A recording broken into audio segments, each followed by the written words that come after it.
ଅଦିନ ଆମ୍ବରୁ ପୁତ୍ର ଜାତ। ଏହା ମଧ୍ୟ ଏକ ନିରାଟ ସତ୍ୟ ଘଟଣା ଅଟେ। ଆଶ୍ୱିନ କି କାର୍ତ୍ତିକ ମାସର 4ଟା ବେଳେ ଗୋକୁଳାନନ୍ଦ ତାଙ୍କ କୁଟୁମ୍ବର ଜଣେ ବୁଢ଼ୀ ମାଆକୁ ଦୁଃଖିତ ଥିବାର ଦେଖି ପଚାରିଲେ, କ'ଣ ହୋଇଛି?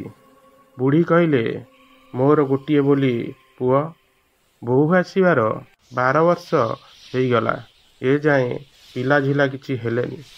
ଗୋକୁଳାନନ୍ଦ କହିଲେ, ଏଇ କଥା ତ, ସାମାନ୍ୟ କଥାରେ ଏତେ ଚିନ୍ତା କରୁଛୁ, ଅପେକ୍ଷା କର, ମୁଁ ଆସୁଛି।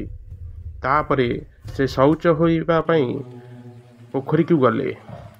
ଫେରିବା ବେଳେ ହାତରେ ଗୋଟେ ଛୋଟ ଗୁରୁଡ଼ି ପାଚିଲା ଆମ୍ବଟିଏ ଆଣିଲେ ଏବଂ ବୁଢ଼ୀକୁ ଦେଇ କହିଲେ, ନେଇଯା, ତୋ ବୋହୂକୁ ଦେବୁ। ସେ ଟାକୁଆକୁ ସହିତ ଚୋବେଇ ଖାଇଦେବ, ନିଶ୍ଚୟ ତାର ପୁତ୍ର ସନ୍ତାନଟିଏ ଲାଭ ହେବ। ବୁଢ଼ୀ ତାହା ହିଁ କଲା। ସତକୁ ସତ ତା ବୋହୂର ପୁତ୍ର ସନ୍ତାନ ଜନ୍ମ ହେଲା, ମାତ୍ର ସେଇ ଗୋଟିକ। ତାଙ୍କ ନାଁ ଅଖିଳଚନ୍ଦ୍ର ଦାସ। ସେ ଏବେ ବାରିପଦାରେ ଫରେଷ୍ଟ ରେଞ୍ଜର ଅଛନ୍ତି। କି ବିସ୍ମୟକର କଥା! ଗାଁ ଲୋକ ସମସ୍ତେ ବିସ୍ମିତ ହେଲେ। ପାଠକଙ୍କୁ ଏହା ପ୍ରହସନ ଭଳି ଲାଗିପାରେ, କିନ୍ତୁ ଏହା ନିରାଟ ସତ୍ୟ କଥା ଅଟେ।